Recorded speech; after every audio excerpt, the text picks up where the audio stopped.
What's going on, soccer family? We're back again for another week of our Soccer Family podcast, another family reunion. We've got the Christmas Eve special.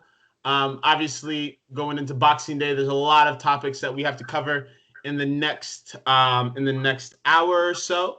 So let's get into it. I'm going to introduce our guests today. We've got a few of our regular guests here today. An interesting cast of characters. Khan, go ahead and introduce yourself. Hey everybody, it's Akan. Glad to be back. Merry Christmas to all long-suffering Arsenal fan here. Let's get it going.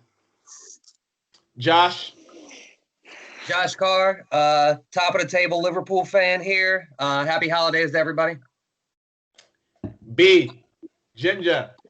Yeah, what's up, people? Happy holidays. We hanging on by a thread. So, but we're here. Right, go ahead. Yo, I feel like it's me, Figo. I feel like this was a setup. The three Arsenal fans on the podcast tonight. How convenient for the host, who's a Chelsea fan. I wear my cap backwards so you guys can see what Arsenal is doing to me during the pandemic with the gray hair. I want everybody to see that shit. So anyhow, I'm here. I'm ready for all the questions you got for me, KG. But make it quick, because Arsenal fans, we don't have time to be talking to you guys right now about So our bread and butter, we're gonna start off our pod this week, focusing on Liverpool. And I'll start with you, Josh. Liverpool beat Spurs with a last-minute winner. Then later in the week, they smashed Crystal Palace, probably Liverpool's best performance of the season. They gave them 7. Can anybody in the Premier League slow Liverpool down at this point?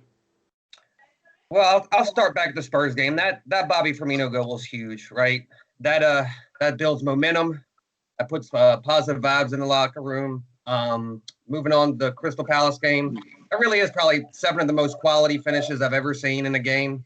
That was 7 really, really fun, well-crafted goals. Moving forward, can anybody catch us? Sure. I mean, it's tight up there. Injury issues are a thing, but I don't doubt the Liverpool team. We're more than just a collection of our footballing parts. We're also a collection of leadership parts, a collection of backroom staff that's all on the same page. We're a team that's kind of got all the things moving in the right direction for the last 2 years, and I don't see any reason why we can't continue that, even with all the injuries to Van Dijk and Thiago playing 135 minutes so far this season.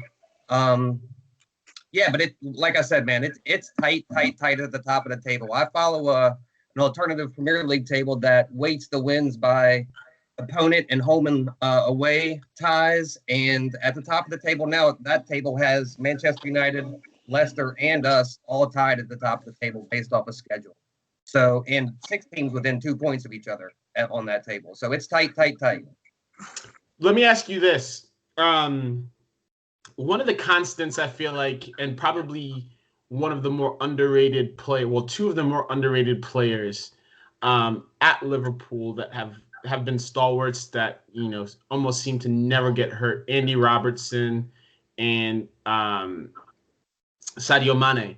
Both of those players have seemed to remain fit, and I feel like those 2 players, they generally play on the same side, have been the core of what has kind of, they're unsung heroes essentially to a certain extent, because you hear about the Van Dijks, you hear about the Salahs, you hear about the Hendersons, you get the praise for all the new guys coming in.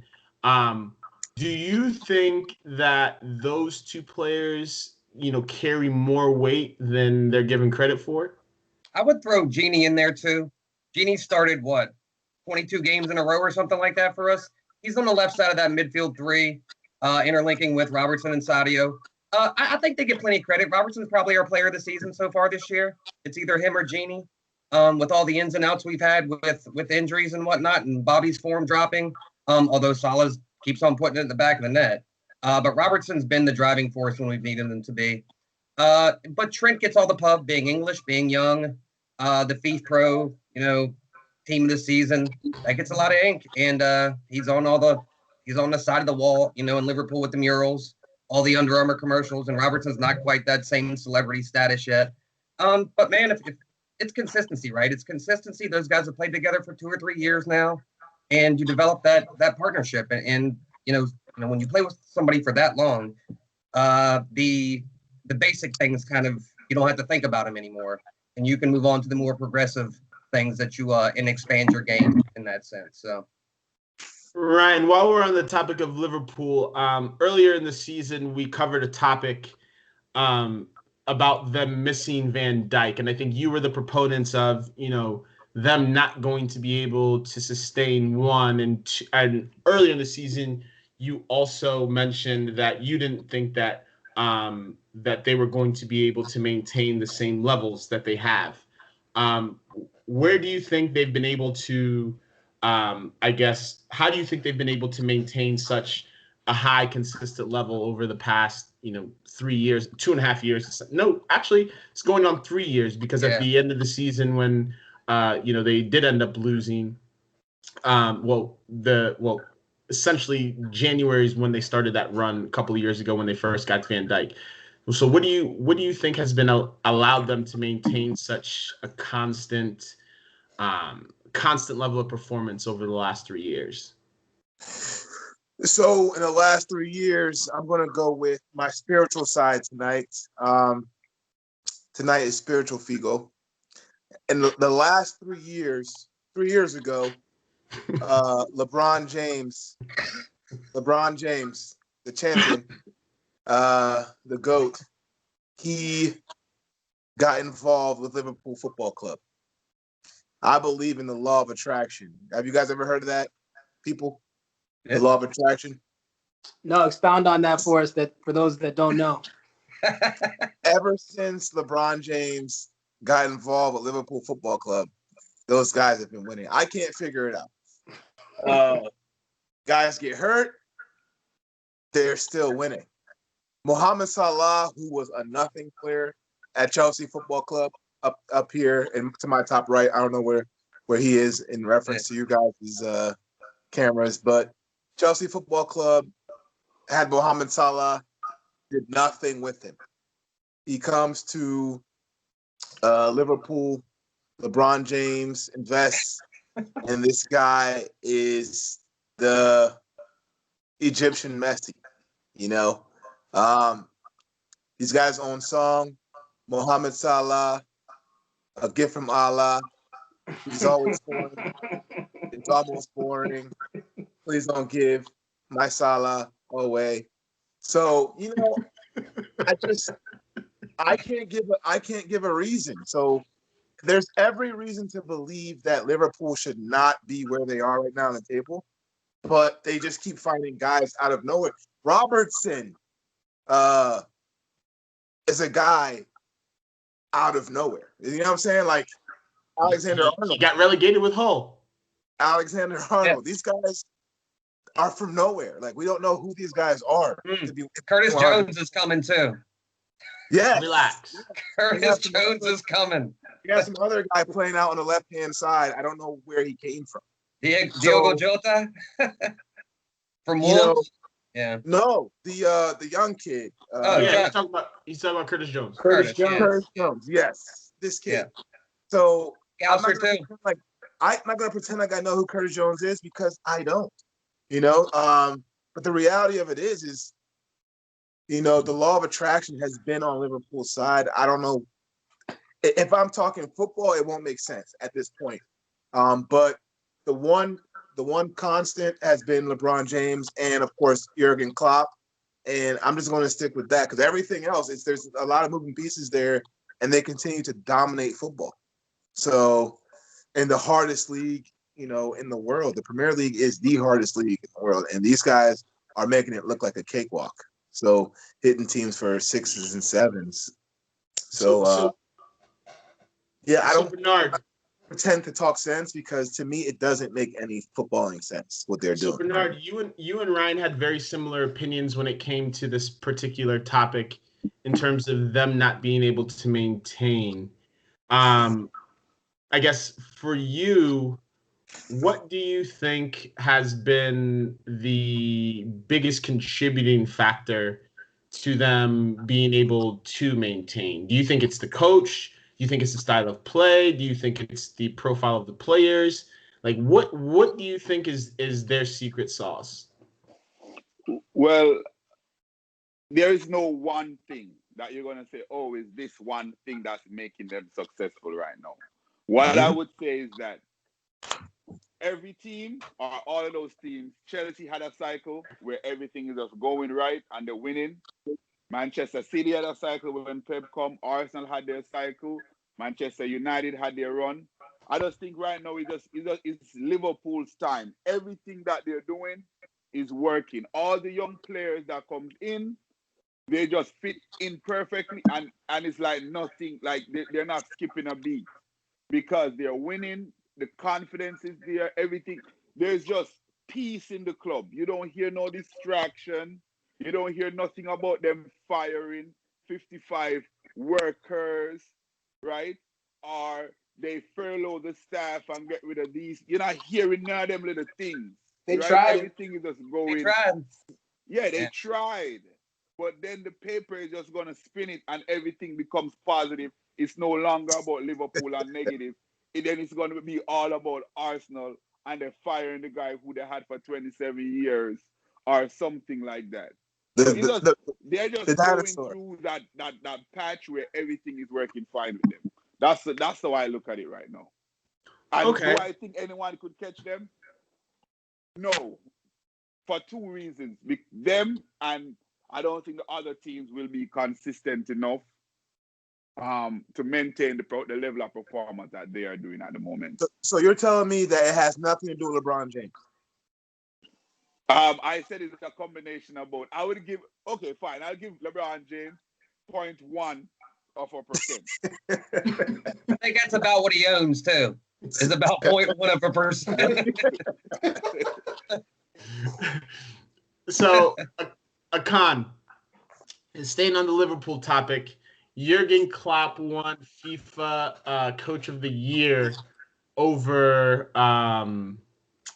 help Hansi me. Flick. Yeah, over Hansi Flick. Do Back to back. you currently rate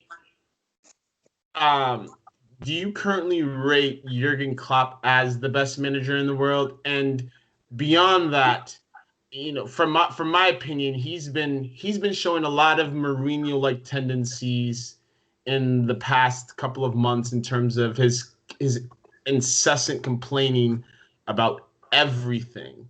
KG, your questions can't be opinion based. Ask the question of the guy. I'm giving him my opinion so he can expound on my opinion. Can you let me ask my questions? Yeah, go ahead. I'll put myself on Thanks. mute. Guy giving an opinion and question. So this is a twofold question, Akan. Right? Do you think Jurgen Klopp is the best manager in the world? And how much longer do you think, at the rate that he's going to last within the Premier League and at Liverpool? Ranking coaches is so difficult because not every coach has the same job in front of them. So it's tough to rank an overall best coach.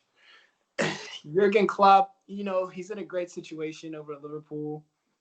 Great players in that club, great management, great board. But he's performing in a tough league in the Premier League. Last year he won Coach of the Year based off of what he did last year, right? So they won the league, right? Champions League in Europe, it's tough. I don't think he's the best coach in the world, but he's definitely up there. I think Hansi Flick was nominated, and then Bielsa was nominated as the 3 FIFA best coaches in the world, and they went with Klopp. So of those 3, I guess you could give it to Klopp. So, but it's he's in a great situation over at Liverpool, and he he came in and he did what he does. He's a great leader.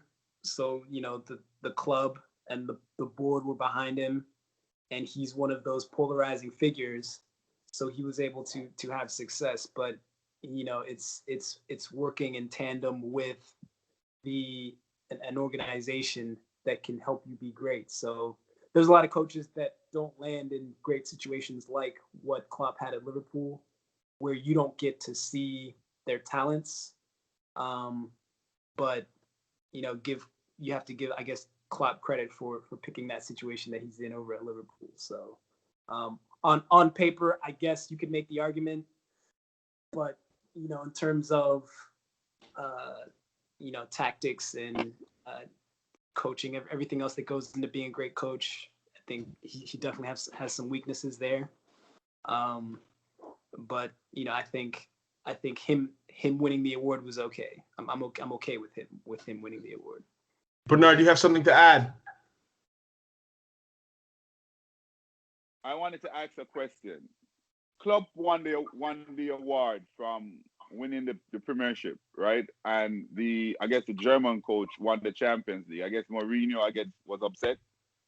That club won the award. I'm wondering, don't that show the level of respect that they have for the Premiership compared to the German Bundesliga and the champion and I guess the Championship, the Champions League? I think FIFA in and of itself is a very commercially driven organization. So with that being said, I don't necessarily know how much weight we should put into their their awards, because we can go to the Ballon, we can go to Coach of the Year, we can go to FIFA Pro 11. I think a lot of it's commercially driven, right? And the Premier League is obviously the most popular league in the world. So from that perspective, you win the Premier League, you're strong in Europe, you're on, while you manage what's widely considered the best team in the world, if not the most popular team in the world as well, or one of. You're always going to, from my perspective, FIFA is always going to give you the nod over your competition, just based on the commercial aspects of what that does for their revenue and what that does for the overall brand. So they can put Jurgen Klopp up on that pedestal and kind of put him in a position to say, like, look, this is the shining example of what a coach should be. And I think it's a combination of commercial commercial equity, and him actually being a fairly decent manager. Ryan, you have something to add? Yeah, Josh, when was the last time Liverpool won the league? May. Or I should say what? That was before 30 years. 30 years. So yeah. Would you not? A guy comes to a club, he wins the Champions League the year before. Before that, he takes the team to a Champions League final, and then the year after, on his third year or fourth year, whatever it is, he wins the league for a club that hasn't won the league in 30 years. You guys don't think that deserves to be potential manager of the year? No. I, at least for me, I think it's you can make the argument, right? I don't necessarily say that it's absurd that he won Coach of the Year, but I think when you're taking into account all of the factors that go into what FIFA values, I think obviously Hansi Flick won Champions League at a walking pace, won the Bundesliga. They won a quadruple. He won like 4 trophies. Yeah. So it's like the League Cup, the Bundesliga, the whatever else, the little like international cup they do with all the things. But I think that Klopp didn't just win the trophy for what he did in 2019, 2020. I think it's accumulation of things. And I also think it's the fact that Liverpool, that the massive, like as big as they are, they haven't won the club in the league in 30 years. And I think that's a massive achievement, as opposed to Bayern Munich, who kind of win everything despite who is in charge. You know what I'm saying? So like we've seen that be a thing over the years of us watching football. I'd also just like to add, in a little contradiction to what Kevin said there, calling Klopp a fairly decent manager.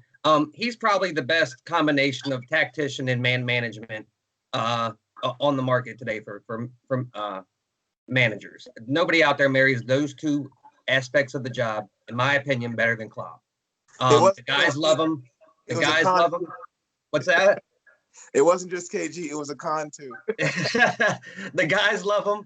The players, the fans love him. I mean, really, I know he's been complaining a lot lately because of all the things that are going on with the substitutions. We know how much he hates the wind, and all those things. But when he opens his mouth about non-sports related things, he speaks so much sense. And I believe everybody also kind of gets on board with that. His charisma and his pull as an individual also draw those awards to him. Not necessarily just his record and his achievements on the pitch, but it's sort of the persona as well. Yeah, so, Klopp definitely has a super positive persona in the media, but I don't think that should play a part, to be fair, in the awards. But it does. The media paints Klopp as a hero, and then you have other managers that get painted as villains, which, fair, not fair, that also factors into these awards and things, so. The media votes the awards. That's who votes. Yeah. So if the media dislikes, say, Jose Mourinho, they're not going to vote for Mourinho for these awards, even though he may deserve them. They're going to vote for the guy that they like, which right now is Jurgen Klopp. But the media don't dislike Jose Mourinho. The media loves Jose Mourinho for everything on both sides, for him being an ass and for him, winning. So they like him both ways, because either way, once he's in a job, if he's winning, he's going to talk a lot of shit. If he's losing, he's going to talk a lot of shit against his own players. So they're going to still sell papers. So I think like Mourinho. On the back end, they love him, but on the front end, he's a villain. He's a villain. Football heritage. It's almost like Trump. So closing out on Liverpool, Josh, I wanted to make one point. Since your world-class center back, the best defender in the world, has been out, Liverpool's defensive record has actually improved. So I don't know where we go from there, but I'll show you. I'll give you a little homework assignment. Look up the Ewing theory. Just do a little research on the Ewing. I'm not looking at anything. I looked up the numbers, and I know. Look up the Ewing theory. I know that when the team's best player, I know that your defensive record has improved. I know your defensive record has improved since Van Dijk got hurt. So, look, Fabinho's been great. We changed the way we play defense. Yeah, that's a discussion for another day. Yeah. All right, moving on. World class. So right now, probably the second hottest team in the Premier League, Manchester United. They're on the rise again. First it was Leeds. They hammered them, and then they booked themselves a place in the League Cup semifinal versus Man City. We just eulogized about Jurgen Klopp for about 20 minutes. Ole, on the other hand, has been much maligned, disrespected. People don't really rate him as a manager. Is it finally time to give Ole Gunnar Solskjaer some credit, put some respect on his name? Akan, why don't you start off with this topic? Look, nobody wants to give him credit, me especially, but it's time. We got to wake up. The guy has been winning football games. Anytime that heat is on him, he transforms. There's no other manager that's able to perform with their back against the wall better than Ole. I've seen it at my club. When Arsenal is under pressure, Arteta seems to panic and get frantic, right? And I feel like that transfers to the team. Ole seems to be the opposite. He stays calm, and the team is able to perform under pressure, and the players can feel that. and they respond. So I think it's time, man. I think we gotta look at Ole and recognize him as a legitimate coach and not just an ex-player that got the job because he's buddy with everybody. He's doing a good job. Okay, so Bernard, Khan thinks that Jurgen Klopp is, it's time to give him respect. But less than 2 weeks ago, Ole, give Ole his respect. But less than 2 weeks ago, they were dumped out of the Champions League. What do you think? Where do you think Ole ranks amongst current managers, and do you think that he's good enough to manage Manchester United long term? All right. Okay, I'm off mute. All right. First thing, do I think he's good enough to manage them long term? No. Right? Because for me, is Ole and Manchester United, the team is good enough to not get Ole fired, but they're not good enough to win the league. Right? And for a club like Manchester United, that's not good enough. Right? And for the amount of money they spend, that's not good enough. Manchester United, you see how they're hot this week? What's going to happen is next week is that they shouldn't lose, and Ole's going to do some nonsense. You're like, why did you do that? Or you understand why did this happen? Like, remember, everyone is talking about Ole. What have he won? This guy has been going to semifinals and lose. He has been to like 4 semifinals, and they lost all of them. Let me ask you this. Do you think United have the players to win the league right now? Well, they should be more competitive. Well, Pogba. they haven't. Wait. They have Paul Pogba, who I remember I asked this question on the forum before if Paul Pogba is still a world-class player. They have Paul Pogba on the bench. That's how good their team is. Paul Pogba can't get in the team while they have the kid from Holland, who is a very good player. Even in the Carlington Cup games, he's not getting much minutes. You can't tell me Paul Pogba himself. Let's not even talk about Bruno Fernandes. Paul Pogba can probably start in all, if not one team in the Premiership. Yeah, I agree. So they have the talent is there, but for me, the coach is not good enough to keep them at a certain level for them to maintain that level of performance to come to challenge for the title. So once upon a time, there was a manager by the name of Arsene Wenger that finished top 4 every year and got criticized for it. So I'm just curious to know, a club with the stature of Manchester United, when did top 4 become the bar, in terms of where we judge Ole? He finished top 4 last year and didn't get out of the group stages of Champions League, and we're supposed to praise him. And the same guys in this podcast who are praising Ole, Khan, used to, talk down on Sir Arsene Wenger for finishing top 4. So I'm just trying to figure out, Wenger finishes top 4. Wait a second. I never talked down on Arsene Wenger for finishing top 4. I have all the respect in the world for Arsene Wenger. Oh, you never talked. Okay. As an Arsenal fan, there's plenty of other reasons to talk down on Wenger. Finishing top 4 was not one of them. Let me just say that. Continue. All right, I'll leave that alone. But what I'm trying to say is, when Arsene Wenger said finishing top 4 is like winning a trophy, he was laughed at. He was laughed at, right or wrong? A lot of people laughed. I will still laugh at that. Right. Today, we're saying Ole finished top 4 last year.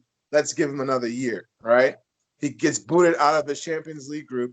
At Christmas time, he's going to be in top 4. So we're saying he's doing a good job. So what I'm asking is, not to take over the asking of the questions, but is finishing top 4 now like winning a trophy? Or no, but you see, part of it is for me, the standards of Manchester United. It has, for some reason, the fan base has dropped their level of expectation a little bit, because I remember when I was having this debate about what's the name of that striker, that Nigerian striker that they got from Watford that was at somewhere else and he came to Igalo. Igalo. I remember when we had the argument, I was like, Igalo should never be wearing a Manchester United shirt. He's nowhere near good enough. And Manchester United fans was telling me that he was a backup player. I'm like, it doesn't matter. That's Manchester United. When we're growing up, we're seeing Dwight York, Andy Cole, Teddy Sheringham. Like you're seeing, they have Ole Gunnar, the manager, were 4 top quality strikers. And now they are accepting someone like this guy in their team. I was like, okay. So that is why now they are a lot more receptive to being in the top 4, and it's okay, or to praise Ole for making all these semifinals and not winning anything, because I guess that's a big accomplishment in itself, which don't make no sense. Well, all Because that tells other us, managers don't get paid praise for stuff like that. all that tells us is Arsene Wenger was a genius. Winning top 4 is winning a trophy. Ole won a trophy. You don't need to tell me that. Okay. Not all right. Okay. So, Josh, I think you should have an interesting perspective on this particular topic, being a Liverpool fan, because Jurgen Klopp was at Liverpool for 3 years until he finally got them, over the hump in his 4th year. Do you? I mean, you saw the growing pains. You saw what you saw the lumps that he had to take as a manager in his first couple of years to kind of get the squad where he needed to be. Do you draw any parallels to, the ethos? Because one of the things that Ole does is he constantly harps on the ethos of the club. We're Manchester United. This is who we are. This is what we do.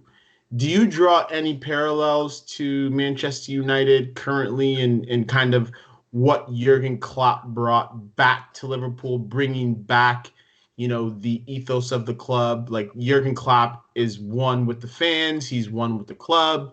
It kind of fits like a glove because culturally he understands the club. I don't see that online from Manchester United fans, the unity that Liverpool fans had behind the hiring of Jurgen Klopp and his building of the squad through all of its growing pains from, finishing outside the top 4 in the first season, playing in the Europa League final, then making top 4 and then, 97, 99 and trophies everywhere. The only sort of comparison I see is they're good against teams that want to play them and they're not so good against teams that sit. And I just don't think Ollie has the fan base behind him the way that Jurgen had, especially on the online presence. I mean, that's, sitting here in Shepherdstown, West Virginia, I'm not surrounded by Liverpool fans who I can have conversations with, so that's where they happen is online. And the Manchester United fans just don't seem to be unified that Ole is the guy for the job. And I think that narrative kind of matters, especially when it's being repeated by the press. Ole's achievements this year are okay. I mean, they're averaging around 2 points a game. That's usually good enough for top 4. It's certainly not good enough to win anything normally. But this year's going to be so strange, right? Like 3 games ago, Liverpool, drew at Fulham. And all of a sudden, what were we doing with ourselves? And Spurs were the talk of the town. Jose was, reigniting, going to bring silverware to London.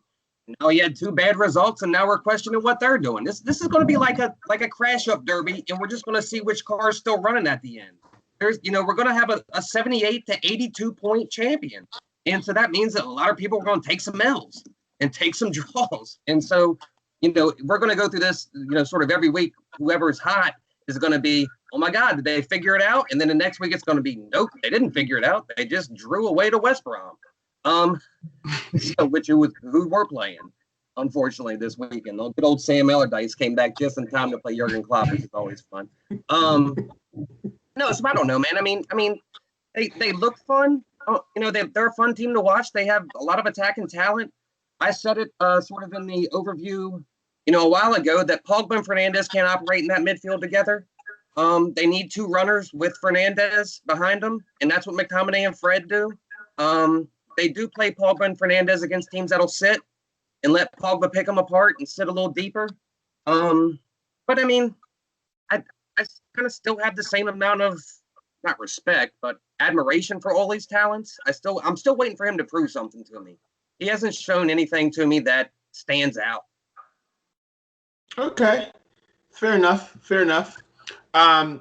Moving on, you mentioned Jose Mourinho and them being the talk of the town a few weeks ago. So over the last couple of weeks, they've had a small dip. They lost to Leicester, but midweek they continued on their path to silverware. We all know Jose is a serial winner. With the League Cup draw against Brentford, they won. So now they're in the semifinals. So this is a two-part question. One, can Jose lead them to silverware? And where do you see the shortcomings in the squad? I'll start with you, Ryan. Can Jose lead them to silverware? I think he can. I think based on a clipping I saw with him, like one of the Amazon clippings, I haven't actually watched the full special. He was ripping into those guys last season about the FA Cup, right? Like ripping into them about potentially winning the FA Cup. So I think the emphasis for Jose is to win one of these League Cups and start there. That would be a massive achievement for Tottenham because they haven't won silverware since I've been watching football. So none of us, I think, on this call have seen Tottenham win anything. So yeah, I think that they have a chance. I think that he is going to field a full squad for the rest of the Carabao Cup, and we'll see where it goes. But I think that more so than the league will be their focus this season. So yes, I do think that Jose Mourinho can bring silverware to them through the League Cups for sure. And they're in a good standing right now. They're in the semifinals. Yeah, they just beat Stoke. So yeah. Bernard. So we all know that you're not a huge admirer of Jose Mourinho. Obviously they've had a little dip, but what's your take on the current situation at Spurs and Jose Mourinho, and where do you think they'll end up at the end of the season? They have a good team, but it's more. I am more amazed by the fanfare that everyone have with Tottenham and Jose Mourinho. This is the same team for the most part under Pochettino that went to the Champions League final. It's not much different, and people are praised. I remember when I think they were top of the league for like 2 hours. I get phone calls and I get text messages, but almost 500 of them because Jose Mourinho is at the top of the league for merely 2 hours. It's a little bit too much, right? It's way too much because Pochettino practically did the same thing for years. They were in and around in the top four for years. So it's not like he came into a bad team. They're a very good team. Can they win a silverware? They have a very good chance. Do I want them to win anything? No. Because just imagine if Jose Mourinho win it at Spurs. They're probably going to build a trophy for him. Build a trophy, a statue outside of the stadium because Spurs don't win anything and he's going to come there and within a year and a half. And that's another thing, but I'm not even going to get into the Arteta situation because they're comparing them now. Jose haven't won anything. Arteta won 2, but that's a different story. Well, right? Bernard, I'll ask you this. So when Jose Mourinho took over the squad, right? They were in a very almost in terms of point tally in the points per game in last let me finish. Points per game season they were in almost an identical spot to Arsenal. Identical. They were in 14th place. They were averaging, I think it was 1.2 points per game. And Pochettino got fired. And like you just said, he came in and obviously they're no longer in the same group of players, but they're no longer in that place. You don't think he deserves any level of credit for that? Yes, I'm not saying he doesn't deserve any level of credit, but let's let's let's understand. Just I remember when Conte went to Chelsea, right? Conte went to Chelsea the year before they came like 10th under I think was Jose Mourinho, right? It's not like the players don't become bad all of a sudden. You can have good players that's having a bad season, and Conte come and just say something. He probably saying the same thing with a different voice, and that same thing when I won the league. Pochettino had Spurs they went to the Champions League final. That was luck. It doesn't matter. Chelsea won it by luck. No, when Chelsea won the Champions League by luck, I never Stop hear. being blasphemous, bro. No, We're not talking, and we're not talking about I Chelsea know, right now. We're talking I about know, but you Spurs. said it's There's by always luck. there's always an Stay element on of luck topic. in, We're talking in about cup Yeah, but Spurs. you said it's by luck. There is. There you go. There you go. I tell him, Akan, there's always an element of luck. It's cup Cup competition. competition for sure. Yeah, like come on, don't do that. So I'm just saying the fanfare that we have with Jose Mourinho is a little bit too much because Pochettino he wasn't getting that level of respect. He wasn't, and he had them Pochettino's still rated as a consistently. top manager. What do you mean? He got the PSG job and he's never won anything. That doesn't mean anything. The PSG job, that's just he's a placeholder. Do you think Neymar runs Pochettino? PSG. Do you think Pochettino is on the same level as in terms of a manager as Jose Mourinho? Do you think they're on the same level? Who do you rank? How do you rank the two? If I had to pick one that I want at my club, I would take Pochettino. That's for sure. I'm Jose talking about Mourinho. overall. Take your club out of it. Who do you know? Where do you rank the two managers objectively? But listen, but for me, your norms and values is going to overshadow some of the other things because I think he's an asshole. So because I think he's an asshole, I'm going to always take away points for that. I'm not going to tell you that Pochettino is on the same level with him, but he's a little bit below. But because he's not an asshole, I'll take him rather than take Jose because Jose is going to tell me, just as though we tell the Manchester United fans that they need to know their history when Sevilla beat them. Right? He's going to do stuff like that to tell them to calm down. You're not the Manchester United of old. These are the things that Jose does. And when he's losing, he's going to turn on his players and tell them that, hey, I told you what to do, and you're not doing it. Just as though what he's doing to Dele Alli right now. Yeah. Every club he goes to, he destroys someone. Every club, with no exception. I don't understand how you say that he's destroying players when he finished second place and won Europa League. All right, you guys would die. Arsenal fans would die for second place and Europa League. If we gave you second place in Europa League today, you would bite our hands off. We're talking about Jose. Yes, you would. Give you examples. Yes, you would. Yes, you would. Give you examples of how Jose destroy. At every club he goes to, he tries to destroy a player. Every club, no exception. Yeah, I think Jose is successful as long as he has the locker room on his side, right? As long as he still commands respect inside there and doesn't have factions forming, I think he can be successful like he was at Chelsea. They were all behind him there, and he was successful there. That's why I think Jose loves the honeymoon because he hasn't pissed anybody off yet. I think Spurs have a couple squad problems. I don't like their fullbacks, and you really don't win anything in modern football without a really high-quality set of fullbacks. He's playing the same way he always has. It's sort of the same thing Klopp does with our front three, pull Kane deep, have Bergwijn come deep to defend his side, and Son makes a diagonal in through the middle. That's kind of what we do too.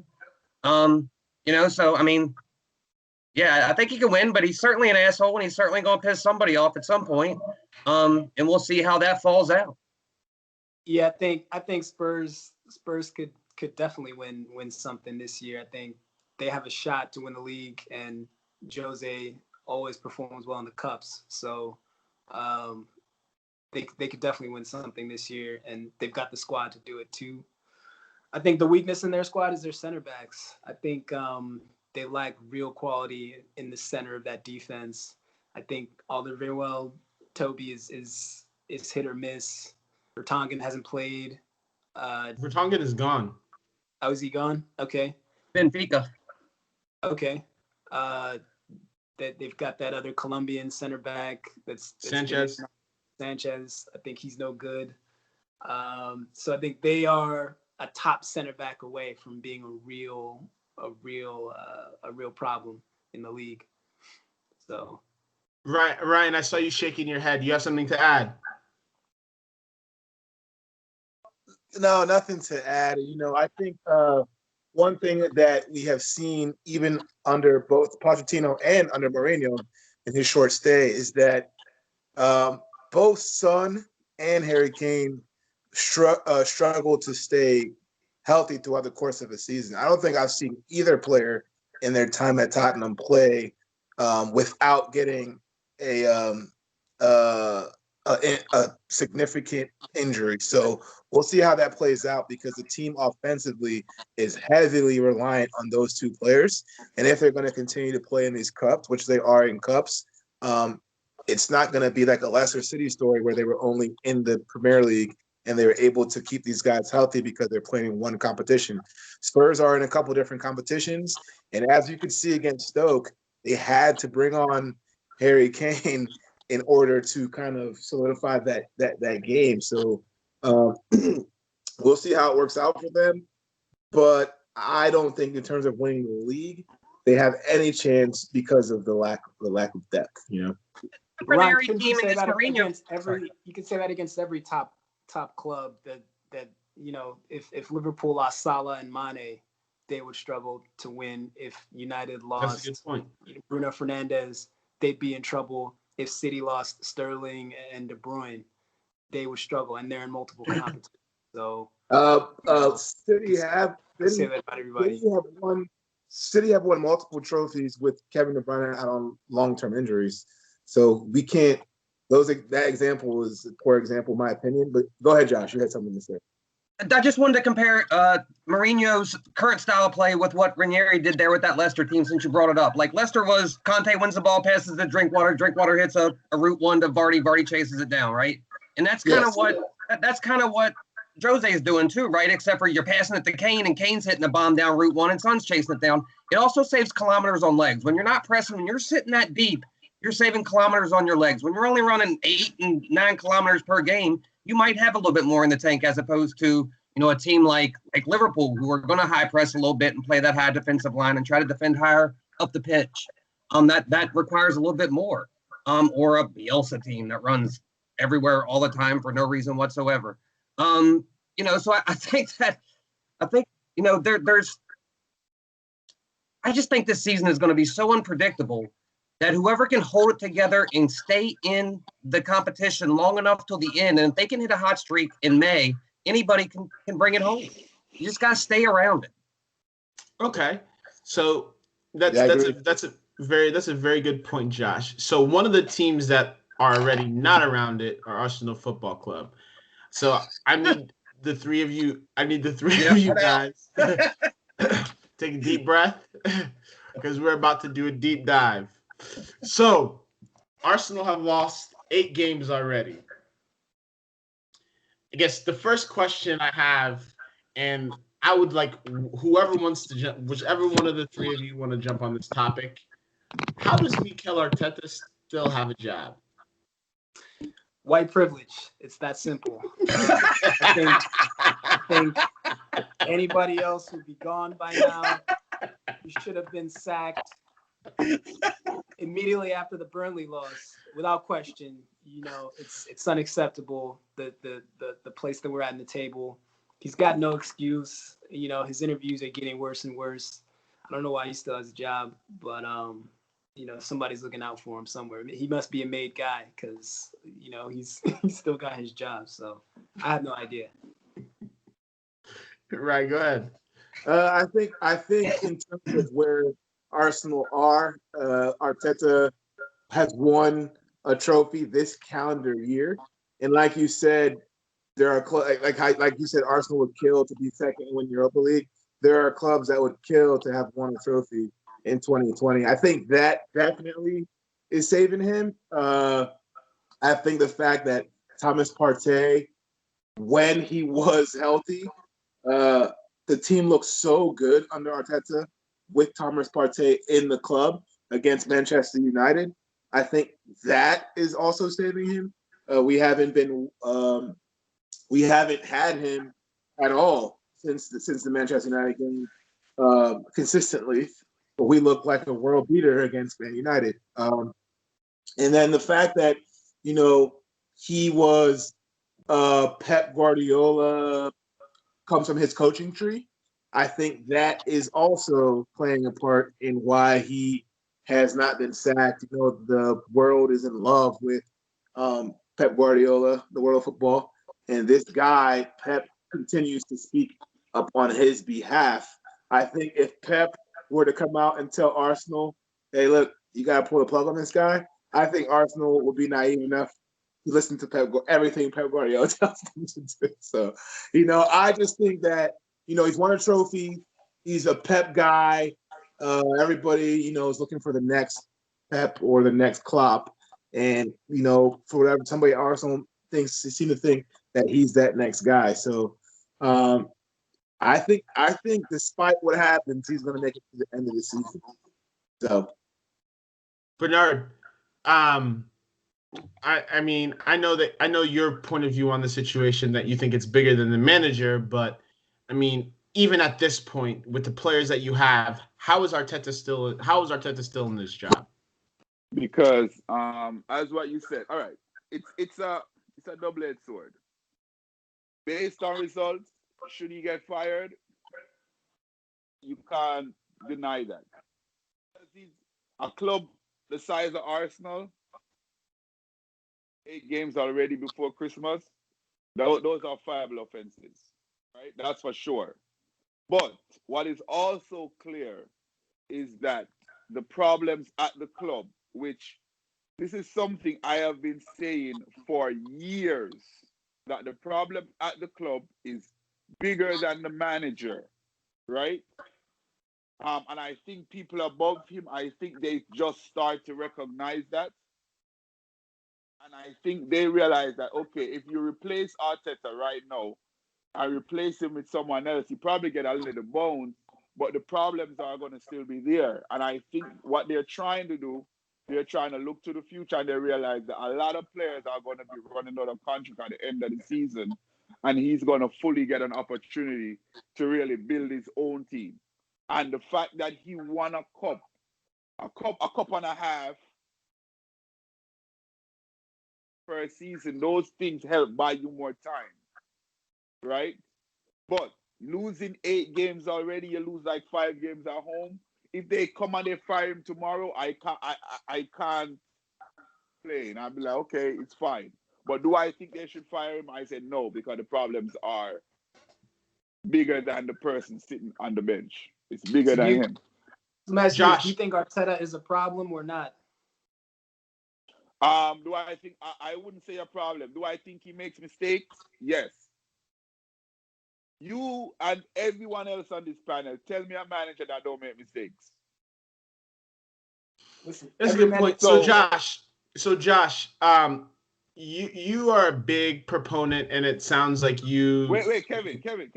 Sorry, I think he wanted to go back a little. Say what you were going to say, because I know you wanted to come back against that. Yeah, I think every manager makes mistakes, but usually you want to see managers taking steps forward and correcting those mistakes and moving the ball forward. I don't know if we're seeing that with Arteta.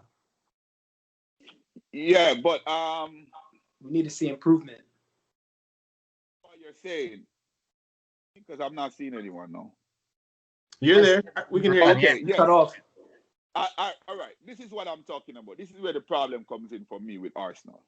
My biggest thing when I say the problem is bigger than the manager, it comes from they cut corners in the transfer market, right? And I can give you 2 examples. Our most expensive player, right, is not playing this season. The manager came out and said, okay, because of footballing reason, Ozil is not playing. No, a first-year manager, everyone in the world knows that that decision was not made by Ozil. That decision was not made by Arteta. That decision was made by someone above him. That's clear to us. But my problem is not that they're not playing Ozil. My problem is they didn't get up one morning and decide that they're not going to play Ozil. That decision was made probably a month before the season started. So why didn't you get a creative midfielder to replace him? That's what I'm talking about when I say they cut corners in the transfer market.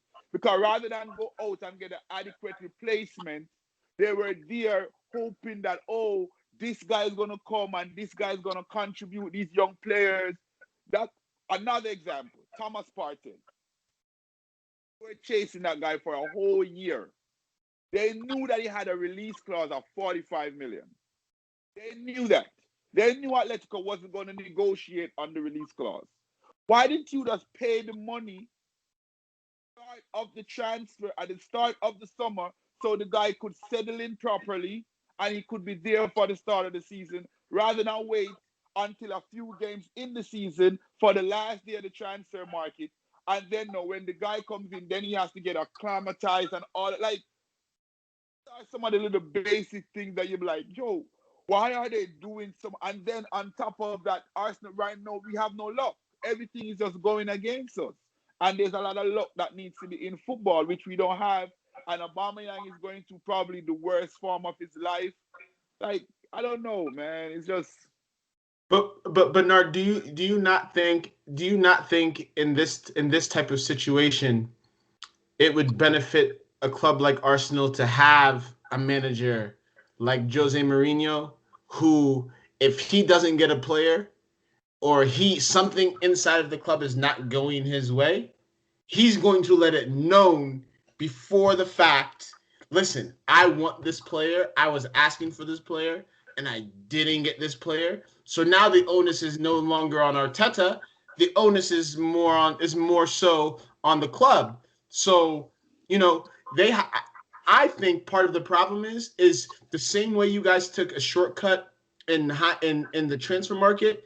You took a shortcut in hiring a manager. You guys hired a guy who doesn't have the clout. So when he goes and he says something, when the club goes against what he wants or what he expects, Arteta is not going to go out and speak against the club in the media. But you hire a guy like Ancelotti, you hire a guy like Jose Mourinho, you hire another one of these top managers, and you do that same, excuse my language, that same type of fuckery. Those guys aren't going to sit back and be quiet and pretend like everything is peachy and keen. So, like, you guys have a manager, from my perspective, that's in this role because it's convenient for the club to continue to operate in the same fashion that they have been operating in the past. Because they know that Arteta is not going to speak out against the club.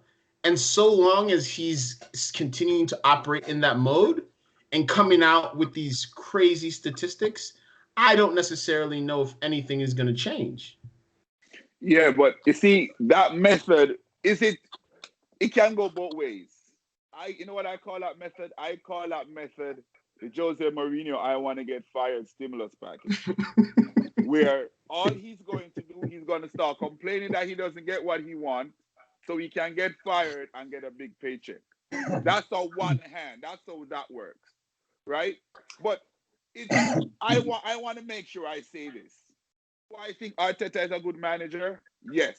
I have seen enough to say he's a good manager. Do I think he could have been fired? Yes, but that doesn't mean he's not a good manager, because a lot of good managers get fired. Jose Mourinho got fired probably 30 times, right? And he's a good manager, right? But I just think, like, need to really get the grips of just putting football first some of the time. Because you said it right. They hired Arteta because he's probably cheaper. He's a young manager, which they were probably looking young and progressive. But Arteta is making like $5 million compared to the other top managers who's making like $15 and $11 million per year. All of those things played a factor in it, right? there is no one except one. I know one person who wanted Arteta at the beginning, but we're not gonna call him out. But most people didn't want Arteta at the beginning. Let's name right? names. Name names. Right? This is a family-friendly podcast. This Right? is family. This is family business, bro. Name names. But I'm just saying. Can we get a clue? I don't know. Can we? Look, I mean, we sat here and we just talked about Manchester United and Ole Gunnar Solskjaer and how the standards of that club had dropped because the fans were accepting a coach like Ole, right? What does that say about us and Arsenal if we're sitting here in 16th place and we're still defending a coach like Mikel Arteta, who has no resume, no pedigree, no nothing, barely just got his coaching badges, and we're saying that guy is okay for our club and where we want to be? What does that say about us, man? I think we as fans need to look ourselves in the mirror and say, what are we doing here? What are our expectations if we're going to defend Arteta at this point? I ripped off the F from my jersey the other day. We're Lie Emirates. We're Lie Emirates, They told us that when we move into the new stadium, that, things were going to be on the up and ups. We were going to be Fly Emirates. Since we moved into the new stadium and got rid of our lifelong manager, things haven't been I've been each week. I've been growing gray hairs, but I have gray eyebrows in 2020. So I ripped off the F the other day. We're no longer Fly Emirates. We're Lie Emirates. Go ahead, Josh. Let's hear Josh. Couple things. Repetition breeds comfortability, right? And so Arteta lacks those repetitions in this role. Answering tough questions as a player, answering tough questions as an assistant coach, those are completely different scenarios than answering questions as the face of a huge club and not getting it right on the field. Answering the tough questions of why is it going wrong? And so I think he has to get more comfortable in that role, more comfortable speaking to his players, more comfortable expressing how he really feels in the weird analogy about the NBA and 50 shots and whatever is going on there. If you made them all anyway, you'd win. I think he's inexperienced, and I think that's showing. And I think that Arsenal, I think anytime a club loses a long-term figurehead, I think there is a period of time where it takes a while to adjust. I mean, we saw it with Liverpool, 30 years. We saw we're seeing it with Man United. We've seen it with Arsenal. When those long-term figureheads, because they don't stay at clubs very often, those aren't, there aren't a lot of those out there in football. There's always some sort of extended period of time that it takes to recover from that, for you to get your feet underneath you and redefine who you are as a club. Because if you keep on trying to define yourself as who you were under that particular character, you're never going to find the right set of people to put together for this particular project. And I think you guys have Edu as your director of football, right? Yeah. It's a Wenger guy. Yeah, that's their guy, right? But he's like some of the No, that's a Wenger guy. That's the Wenger guy. Yeah. But I mean, some of the decisions, the Saliba decision, the Ozil stuff that's going on, like Bernard saying he thinks that's a front office call. I can't imagine that Arteta. I guess the front office would be allowed to do that because of his inexperience. Because there's nobody with any clout that's going to let any front office tell them which 11 to put on the field. It's also amazing and confusing to me because I really liked what I saw from them in the beginning of the season. And then the last game I watched, and Saka and Tierney are literally standing 2 feet away from each other while the ball is central in the midfield on the wing. Like, I understand overloading the wings, but why are they literally that's only one option, 2 players providing one option. And I couldn't figure it out. It happened repetitively throughout the game.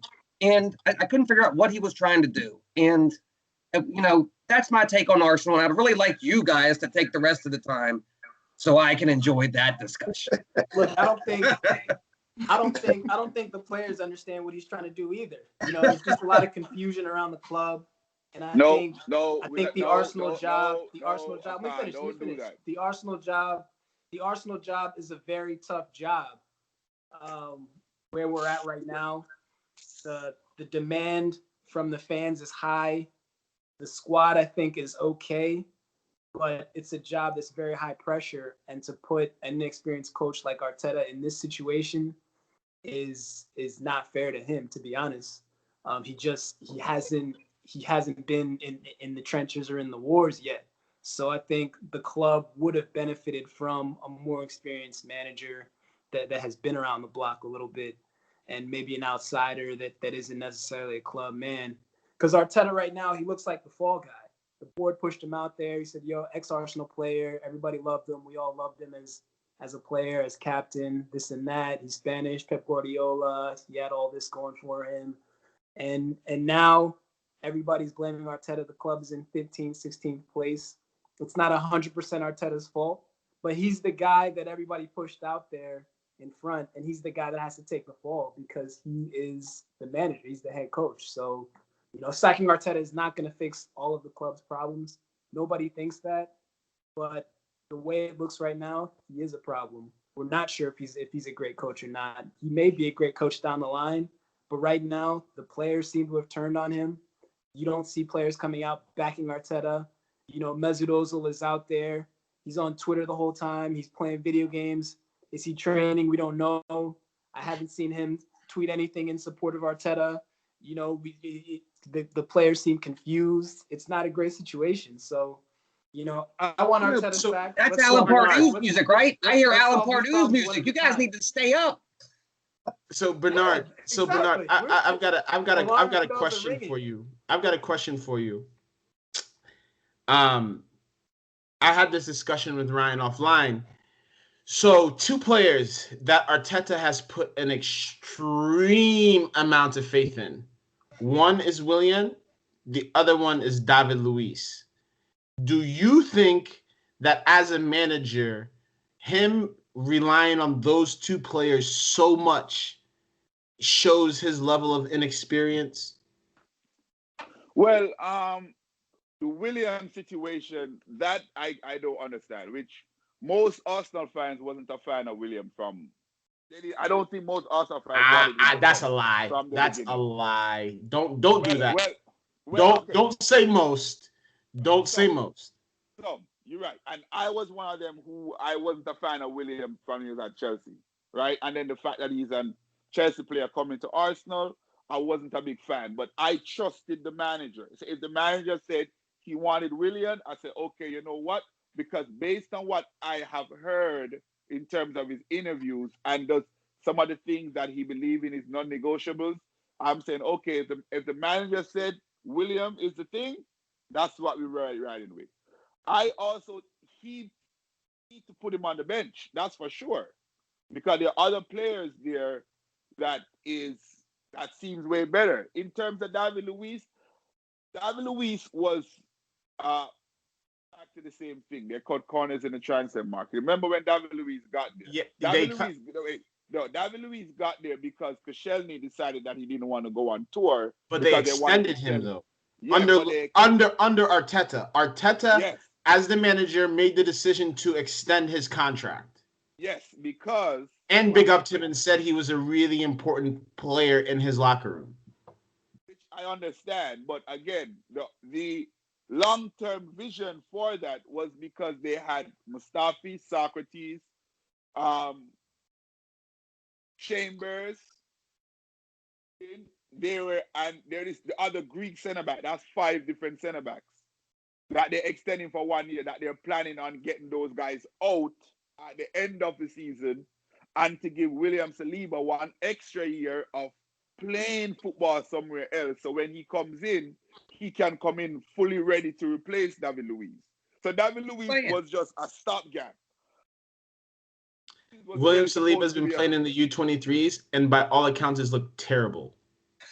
Exactly. But that is what the manager is saying. That is why the manager gave David Luiz the extra year, and the plan was to make William Saliba play an additional year, play more football to get more experience, so he has 1 more year under his belt. They bring him in. That's what that was the plan. You could tell that was the plan. But David Luiz was someone who I always say he's not a good center back. But he came to Arsenal, he has been solid. The manager don't think he's a good centre back, and the other ones are good centre back. That is why they're playing actually three in the back. That's the reason for that. Is because he doesn't trust the centre backs. That's why he's playing Tierney inside also, which a lot of the fans are complaining. But when they play four in the back, they get caught on the counter all the time. That's how we lost the Leeds. You're dominating the game the whole time, and because you're playing four in the back, Shaka doing what Shaka does, don't know what he's doing. He got caught. One ball over the top, they're wide open. Bam! Jamie Vardy came on and scored. Because he doesn't trust them, and he doesn't trust the centre backs that's there, and he doesn't think William Saliba is ready yet. That is where that is coming from. So why wasn't Edu able to secure a loan move for Saliba? I mean, I'm sure the plan wasn't to play him, and why didn't they send him back to France again? Try to, but again, yeah, in the transfer market, they were arguing about money in terms that they wanted more money from Saint Etienne, and I guess it come back down to that. That's what I see it. Okay, Ryan, you've been mostly silent through this back and forth. What is your overall, like, what's your view on Arteta?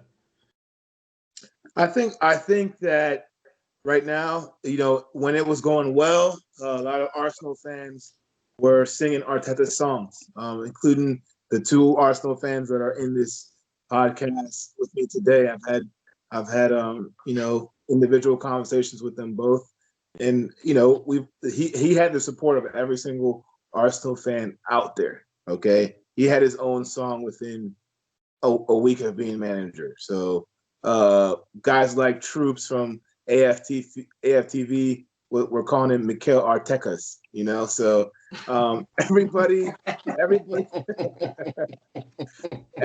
loved the guy. So I saw some good things out of it. My thing is in modern day sports, when you lose a group of millennials and now whatever are under millennials, we have a couple of those guys on the team too, a few of those guys. I'm not sure how you bounce back from that, So, it's a different era. It's a different kind of person that you're coaching, different type of player that's being coached. And I'm not sure if he can bounce back. And we see that with Jose Mourinho. His style of football runs its course over a certain period of time. That's fact. So even if he does well at Tottenham, we know it's not going to be for more than 2-3 years. So Arteta's style of football may have run its course already at Arsenal Football Club, and I'm not sure the players are going to respond or bounce back in any type of way. It just continues to – if Arsenal were a stock on my Robinhood app, it would be going like this. If you're a math teacher, it would be like going down. Trending down, yeah.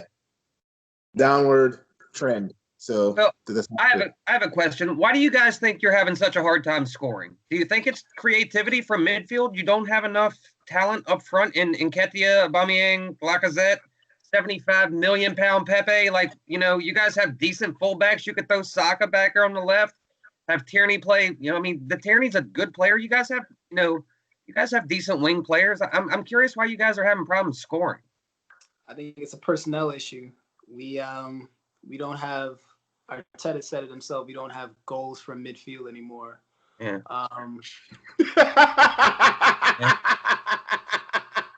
That's what your problem is.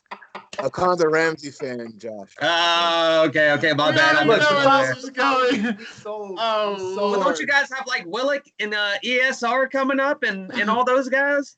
Not the same quality, man. I know. It's the players. We took a lot of the players that we had for granted in previous seasons, and now look at where we're at. You don't just let players like that walk and then replace them with Danny Ceballos and Joe Willock and whoever else we got thrown out there. Guys wearing 35, 36, 47. I don't even know who some of these guys are that are lining up for my club. and expect the same type of quality, man. So, Yep. it's we're reaping the benefits right now. We did this to ourselves. So obviously you guys are all Arsenal. Well, the three of you are Arsenal supporters. How much blame do you put on? It was funny. I was listening to Micah Richards the other day on television, and he shouted out AFTV, Arsenal Fan TV, and he said personally, him being a millennial too, he's a very, very recently retired footballer. He said that being in that situation, something like AFTV actually does pile on more pressure onto the players, especially this generation, because they are on social media. What level of culpability do you guys place on AFTV to the current level of performances that Arsenal are having as a squad? Whichever one of you want to take that question, go ahead. Look, I wouldn't. Go ahead, Con. Go ahead. Sorry. I don't think that they are the source at all. I think what Arsenal Fan TV does is they are sort of a conduit for the negativity that is produced and generated from poor performances on the pitch. So if the team is stinking it up, fans are going to get angry. And when you have mediums like Arsenal Fan TV, that anger and that negativity is fed to the players and other fans quicker. But it's always going to be there. So I don't think they create anything. They just sort of perpetuate what's already there. So I don't place too much blame on them. And especially at Arsenal, you have players interacting with the guys from Arsenal Fan TV. Aubameyang is almost friends with troops. You see him exchanging messages on social media with those guys. So it just feeds it quicker. That's all that it does. Bernard, what's your take on AFTV? I'm a big fan of AFTV. I think Mr. Richards he's just looking at an excuse as always. And again, part of it, there's an underlying thing going on with the general media and the internet podcasting Fan created, right? Yes, the fan created situation. So that is a factor why most of those guys, whenever they get an opportunity to take a jab at them, they do. Right? That's one thing. But a fan, AFTV, first thing, all of the clubs, every club have a fan channel. The fan channel, the feedback of the fan channel is based on how the team is performing. Right? So Liverpool fan channel, Redman TV, because I watch that too. Yeah, that fan channel, everything is smooth sailing because the team is winning. Of course. Manchester United fan channel. I watch both of them. They have two big ones, right? You have United Stand and the Stratford End or something like that. Both of them. You see, 1 week when those guys beat PSG, those guys are in the street singing and they're waving banners and they're happy. Then the next week when they lose, those guys are crying. Fans are. Our football group that we have right now is a perfect reflection of a fan channel. When your team is winning, you talk the most in the chat group. When your team is losing, we can't see you for 2 days because you need to decompress. That's how it is. It's like, again, the fan channel is a reflection of the team, how the team is performing, right? So that's how I look at it. I'm going to say that just in general, not just Arsenal Fan TV, but in general, I think the social media era, I think it is more of a problem for certain teams than it is for others. We at a point we saw where Jose Mourinho, and we have to give credit to him, he has adjusted. He hated it at a point. Now, after games, we see him tweeting. We see him getting on and tweeting little things. Like he did a little thing after the game with Liverpool with Jurgen Klopp. So we've seen him adjust. So we have to give him credit there. because he was not with it for the longest time. I think his time at United, he had got into it with Pogba because he thought Pogba was tweeting during a game, okay, that they had and that they lost. So it is definitely adjustment that managers have to make. I think Arsenal are at we're in the United States, but those guys are in England. And North London is like Upper East Side of New York, right? Like of Manhattan, right? So like they're like a very posh club, and I think more so than other clubs, those guys are victim of that type of environment combined with social media. Like I don't know when Mohamed Salah signs his contract, it's not hey everybody, I signed the thing. You remember when Uba did that? And those guys are winning. And we don't know when Mohamed Salah, Firmino, or Mane re-sign their contract, or even when their contract is running down. At Arsenal, the entire world knows that Aubameyang has a contract dispute, and the entire world knows when Aubameyang re-signs his contract. So do you guys see the parity with that? So at Arsenal, I think more so than other clubs, the social media vibe, I think it definitely, for me, is a problem. And we see it like the Arsenal fan TV guys have been attacking Bellerin, they villainize Bellerin for whatever reason. All of a sudden, Bellerin's on the bench. You know what I'm saying? I'm not saying Arteta is listening to those guys, but I think there's an influence there just from watching, because Bellerin wasn't the reason why we were losing games or not scoring, and you bench Bellerin. It's odd to me. So, but yeah, I think that it is definitely an influence, but there's nothing you can do about it. So you gotta learn how to adjust. Go ahead, Bernard. Raise your hand. Go ahead. Sorry. Yeah, okay. So you see the same thing you said with Bellerin. Oh, the Arsenal fan TV attack Bellerin. That is a perfect example of, you have the social media fan channels and the general media fan channel. Oh, they're having a little internal beef. This is another example of that. Why I say that? The reason why on AFTV they always attack Bellerin is because Bellerin came out probably 2 years ago and he discredited them publicly. So he went on TV and said, "Oh, I don't think the people on AFTV are real fans," right? And that's a problem. Those guys should be talking to those guys. You know what I mean? But he wasn't. Ryan, the fan channels are so big, right? You cannot not act like they're there. Yeah, you can't act like they don't exist. They are so, Ryan, Truth, who is a general fan of Arsenal fan TV, who they met on the street like me and you going to games. Like we go to a game, that's how they met Troops. That guy has gotten so big that the guy got a contract to come to New York. The guy has his own show. So it's like you live in England and they hire you to get a new job somewhere else, some different country, to sit down and talk football. I have 100. That's so big, the fan channel and the impact that it's having. I respect the fan channel. We're here trying to do something similar. But the question is, is there an influence with the fan channels in the club? 100%. They made Arsenal fan TV take Arsenal out of their name. Arsenal did that. Okay, so there's 100% an influence there. Anytime the club is getting involved with those guys changing their name because they were having too much of an influence, that's a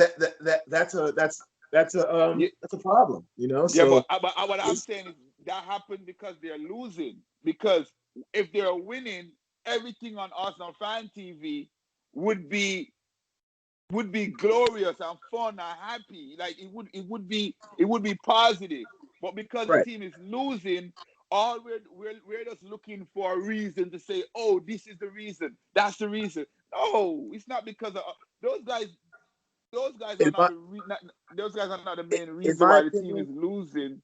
At a focus club, you don't see Mohamed Salah wishing Liverpool fan TV guys a farewell. You don't see that at Liverpool, right, Josh? Yeah, but Ryan, I have seen on Redman TV where I think it was Klopp did an interview with them.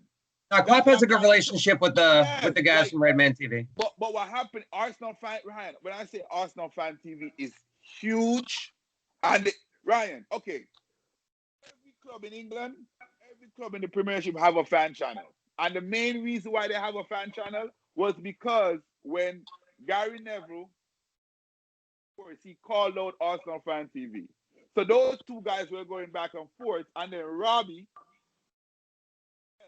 encouraged all the other clubs to develop their own fan channel. In fact, it's to the point where it's all the characters on Arsenal fan TV, they themselves have their own sub channel. Right, I get it. I get all of them. I know how big the fan channels have become, but I'm not gonna pretend like they don't influence clubs. I think they 100%, and this is my opinion, influence the clubs. Okay, Uba, without Arsenal fan TV, I don't see Uba coming out saying, I signed the team. That was a problem for me. I think they certainly influence the players, right? In Bellerin's case, I mean, how long, you get mad at Bellerin taking a pop at AFTV, but, somebody tells you just suck at your job 38 weeks in a row, you're bound to swing back at them at some point, right? I mean, how much of that can you take? The problem is he shouldn't be swinging back on the pitch. He's swinging back in social media. He should be That's playing better. a proposition.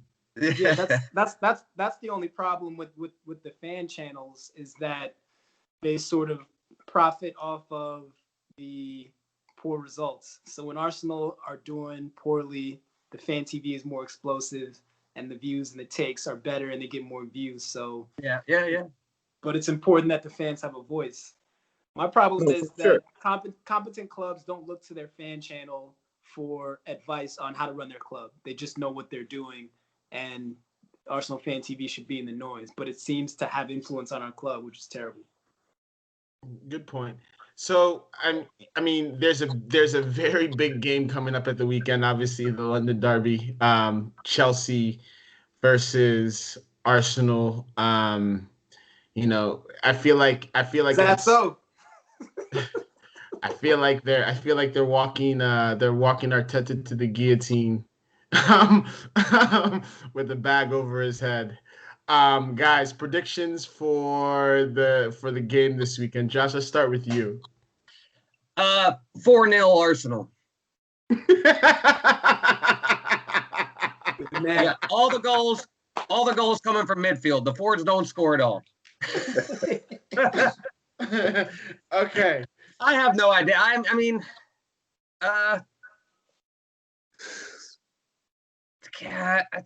still like Arsenal. I mean, Chelsea is still finding their feet. They, 1 week they look unbeatable. The next week they look kind of fragile. But Arsenal's lost 8 games this season. I probably have to go back from now until 2017 to count up 8 Liverpool Premier League losses. You're talking like 3.5 years or something like that to count 8 losses.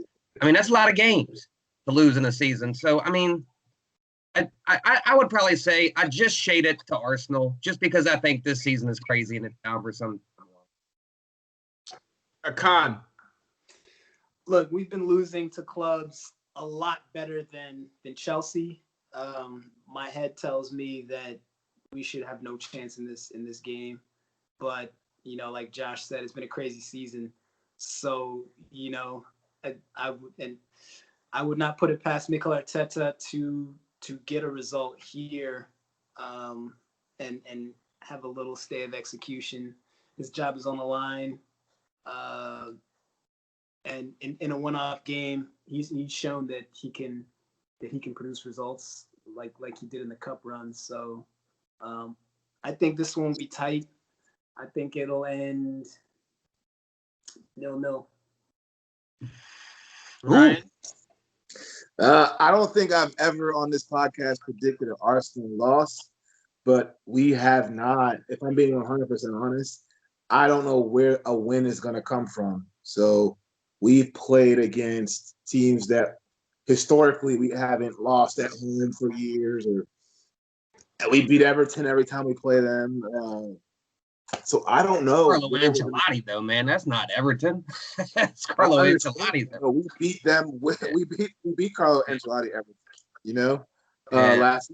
So it's just I don't know where we're going to get a win from, but I'm going to predict. And Chelsea, on the flip side of that, Chelsea have signed new, vibrant young players. Frank Lampard's been doing a pretty decent job with them over there, and the players are responding to him. So right now I'm going to go with the club. If I was a betting man, I would bet on Chelsea this weekend. Probably, I'm going to say 1-0. Bernard. Yeah, I can't find myself to talk against my team. Like, I can't do it. No, my brain says, based on what's going on, I would say, you know what, I'll give you a 1-1 draw. That's the closest I'll go with Arsenal not winning. But my heart says 2-1 Arsenal. But this is what I think. I think everything is going wrong for the club at the moment. We don't having no luck, all the red cards, indisciplined players. And what I know in football is that confidence is something that it's easy to go away, and it takes a long time to come back, right? So I think Arsenal's gonna win 2-1, where the ball is gonna hit the post and then hit the keeper in the back of the head and then just go in. Like, something is gonna happen where the luck just change. It has to happen at some point. That's what I'm hoping, that our luck does change and something start going our way, and Aubameyang just starts scoring goals. Okay, well, I guess for me, the last prediction of the podcast, man, I think Timo Werner is going to have a field day, and he's been missing a couple of sitters, and I think he's hit the bar 5 times this season, and I think he's going to fill his boots against Arsenal, and I just don't see how you guys keep 11 men on the pitch. So my prediction is 5-0 Chelsea. Woo. So that brings us to the end of another family reunion, guys. It's been like fun. 5-0 Chelsea. 5-0. Hey, I mean, when it like Bernard said, when it rains, it pours. You guys not going to make a friendly wager here? There's got to be a friendly wager to be had here, right? Look, I lost enough money on Arsenal this season. Yeah. No way. Step back from that. No more waivers on those guys. I didn't say it had to be monetary. I mean, you guys can do something stupid. So, guys, like wear a Lampard kit or something. The topics were deep. They were heavy. They were intense. You guys all did a great job. I want to thank all of our viewers for tuning in to another episode of our dysfunctional family. Thank you guys again for joining. Signing off. Please follow our podcast on the Patreon, The Soccer Family. Our YouTube, thesoccerfamily.com, YouTube/thesoccerfamily.com, and our Instagram, the.soccer.family. Thanks again for tuning in, and we'll see you guys at the next family reunion.